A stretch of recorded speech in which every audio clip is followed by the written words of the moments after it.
We've seen this footage before. The familiar opening minutes of a World War II documentary. But right now, listen to it again. Close your eyes if you want. Let the music and the voice wash over you. This time, try to hear it the way someone in 1945 might have.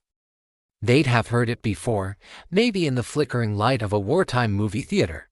Perhaps it played on the radio while they stood in a long food queue. Maybe they heard it at all.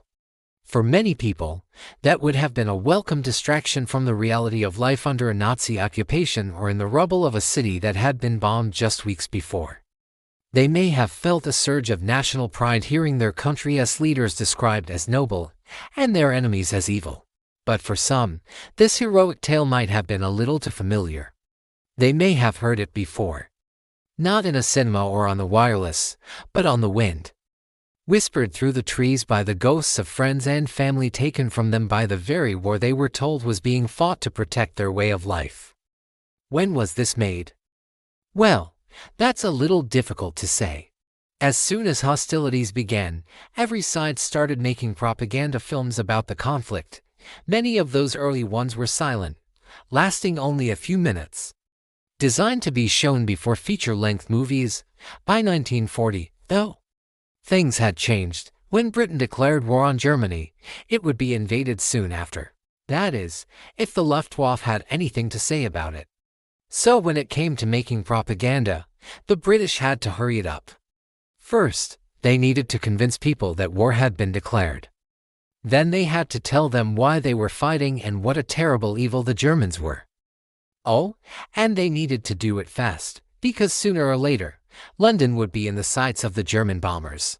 And so the first British Ministry of Information film was made. This is not an exact copy of that first film. That original has never been found, but this is a very close copy. Produced just weeks after Britain went to war. It would have been shown in cinemas across the country. Its purpose, to remind British audiences that the real enemy was Germany, not the unpopular government in London, and it worked. People went back to the streets of London to cheer the king and wave their flags. What's that?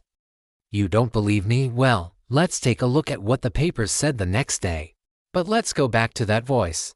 Who was he? Well, he was a professional narrator called Edward R. Murrow. He was already famous around the world for his radio broadcasts from the heart of London. Here he was bringing the same gravitas and solemnity to the big screen, and what a voice he had. Deep, resonant, full of emotion. Even if you didn't agree with what he was saying, you couldn't help but feel what he was trying to convince you of. But that wasn't always a good thing. In 1941, Murrow traveled to the United States to speak to Congress about the threat posed by fascism. Just months after Pearl Harbor, he took to the airwaves again, this time to tell Americans why they should support the beleaguered British. Today, his words are almost forgotten, but in December 1941, they sent shock waves around the world. What he was saying wasn't exactly true, but that didn't stop it from spreading like wildfire. We're on our way to defeat, he said, and everyone must realize it. Our only hope is that we shall fight on and that the end will justify the means. We're on our way to defeat, he said, and everyone must realize it. Our only hope is that we shall fight on and that the end will justify the means. This film was never supposed to be a documentary. It was never even supposed to be shown outside of Britain.